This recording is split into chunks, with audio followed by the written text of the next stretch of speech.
भाई कैंपिंग जो है ना वो इंसान को थका तो देती है बुरी तरह, इतना इजी नहीं है। टेंट लगाना, हटाना, फिर भाई खाना वाना बनाना और भाई वीडियो शूट करना ऑब्वियसली।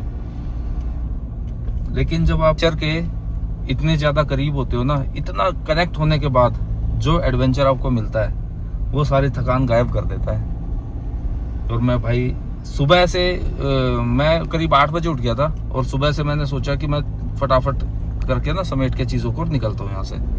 लेकिन क्या है, एक तो रात को ओस गिरी तो टेंट भीगा हुआ था, तो इसलिए मैंने उसको सूखने का वेट किया थोड़ा सा। और सच बताऊँ तो मैं थोड़ा सा कुछ काम करता था और फिर बैठ जाता था। पूरा भरपूर मैंने एंजॉय किया है इस चीज़ को। मतलब मैं ना ये लाइफ टाइम के लिए यहाँ फिट हो गया। एक इतनी अच्छी मेमोरी बन गई है कि ये तो रहेगा अब। और दूसरा भाई, अगर दोबारा मेमोरी को फ्रेश करना होगा तो वीडियो देख लेंगे अपनी।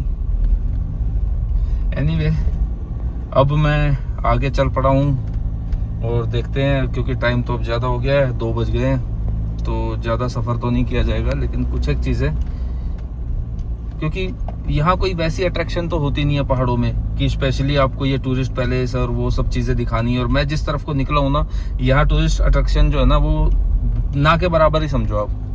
बस नेचर ही और ये पहाड़ हैं प्यारे प्यारे।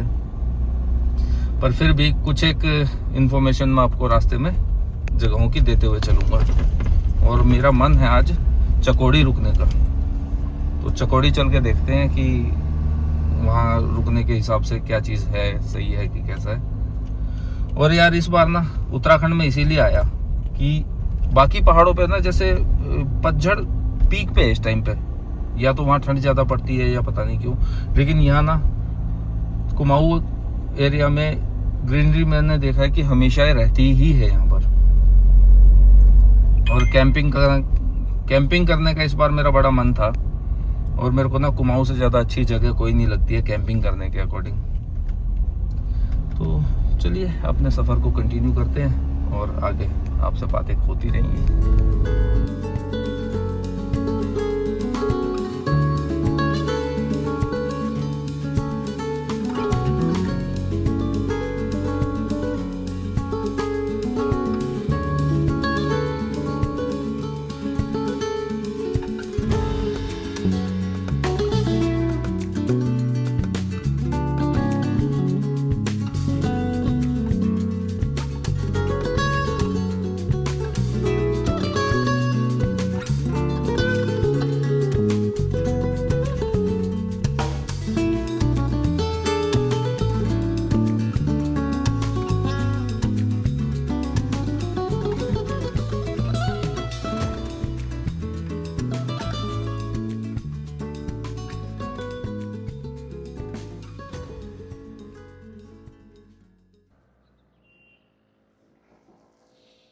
भाई हमारी धरती हमें कितना कुछ देती है ना।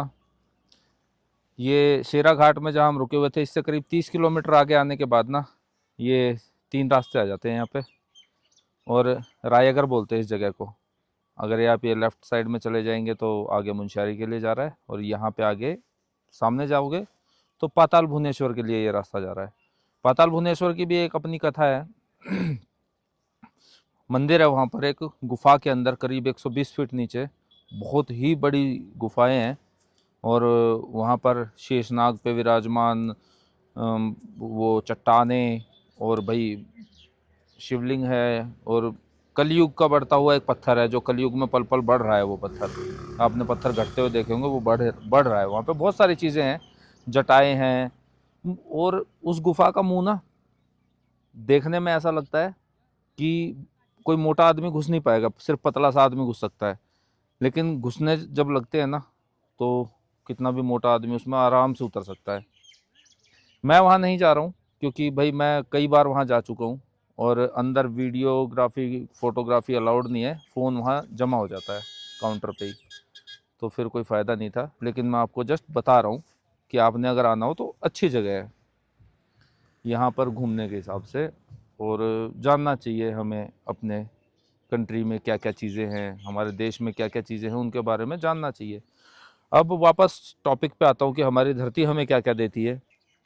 आपने खट्टे मीठे फल हर तरह के खाए, भाई कांटे भी उगते हैं, सब चीज़ें हैं, लेकिन आपने कभी सोचा है चौक जो होता है वो किस चीज़ से बनता है, या फेस पे जो क्रीम पाउडर लगाते हैं वो किस चीज़ से बनता है? ये मेरे पीछे यहाँ पे माइन लगी हुई है और ये काफ़ी साल से यहाँ चल रही है, और पता नहीं किसको यहाँ की जानकारी मिली और उसके बाद ये खोदते चले गए, खोदते चले गए। तो इसको ना माइन में से ये सारी मिट्टी मलबा निकाल के इसको रिफ़ाइन किया जाता है। रिफ़ाइन करने के बाद जो सफ़ेद सफ़ेद पाउडर है, इससे तो क्रीम पाउडर, लिप बाम वगैरह अलग अलग चीज़ें बनती हैं, और उसके बाद जो उसका वेस्ट मटेरियल बचता है ना, उससे वो चौक बनता है जिससे ब्लैक बोर्ड पे लिखा जाता है। और भाई कितनी ह्यूज है, पूरे पहाड़ों को खोद डाला इन्होंने। खैर इंसान की ज़रूरतें हैं, अगर कोई ख़रीदने वाला नहीं होगा तो ये क्यों खोदेंगे। हम तुम खरीद रहे हैं उन चीज़ों को, इसलिए यहाँ खुदाई हो रही है। चलो अब बढ़ चलते चकौड़ी की तरफ के लिए। बाकी तो नज़ारे तो शानदार हैं ही। मैं मुश्किल से 30-40 की स्पीड पे पहाड़ों को निहारता हुआ आराम आराम से अपने सफ़र का मज़ा ले रहा हूँ। इस जगह को बोलते हैं उडियारी बैंड, और यहाँ से लेफ़्ट जाएंगे तो बागेश्वर, और अगर हम सीधा सीधा जाते हैं, वो भले ही राइट साइड के रास्ते से निकलो या इस तरफ से, तो ये रास्ता जाता है मुंशियारी के लिए। तो जी फाइनली पहुँच गए हैं चकौड़ी, और जो मैं अभी आपको रास्ता दिखा रहा था ना कि उधर मुंशियारी के लिए जाता है, उधर ना जाके अगर आप बागेश्वर की तरफ आते हैं तो वहाँ से 3 किलोमीटर बाद ये चकौड़ी पड़ता है। और चकौड़ी लोग क्यों आते हैं, क्योंकि ये बिल्कुल हिल टॉप पे है और यहाँ का AQI 35 है सिर्फ। कितनी मज़ेदार बात है। और यहाँ पर भाई इतनी फ्रेशनेस अलग ही आ रही है, और सबसे मेन रीज़न जो है, यहाँ से पूरी पंचाचूली रेंज नज़र आती है। मैं पहुँचा हूँ तो अभी तो फॉग टाइप के, बादल टाइप के आ गए हैं यहाँ पे, तो फॉग कह सकते हो, बादल कह सकते, कुछ भी कह सकते हो। उसकी वजह से ना चोटी थोड़ी कम नज़र आ रही है, लेकिन लोग जो है ना स्पेशली आते इसीलिए यहाँ पे। अभी शाम का टाइम हो गया है शायद इसलिए भी, तो हम जो है ना एक अच्छे व्यू के लिए सुबह का वेट करेंगे। आज मैं यहीं स्टे कर रहा हूँ, और सुबह जब अच्छी खासी धूप निकल जाएगी और बढ़िया क्लियर व्यू आएगा, यहाँ से नंदा देवी की चोटी, बिल्कुल ऊंची चोटी साफ नज़र आती है, और पंचाचूली पीक्स नज़र आते हैं। हालांकि हम तो मुंशियारी जा ही रहे हैं, यहाँ से 100 किलोमीटर दूर पड़ता है मुंशियारी, लेकिन इतनी दूर से देखने का भी एक अलग ही नज़ारा है, तो उस व्यू को मैं मिस नहीं करना चाहता। और एक और मेन बात, यहाँ पे सनराइज़ भी बहुत प्यारा होता है, तो कोशिश करेंगे कि उसको भी कैप्चर करें। फ़िलहाल आप ये मस्त मस्त नज़ारों का मज़ा लीजिए और बने रहिए हमारे साथ ऐसे ही और वीडियोस देखने के लिए। सी यू सून।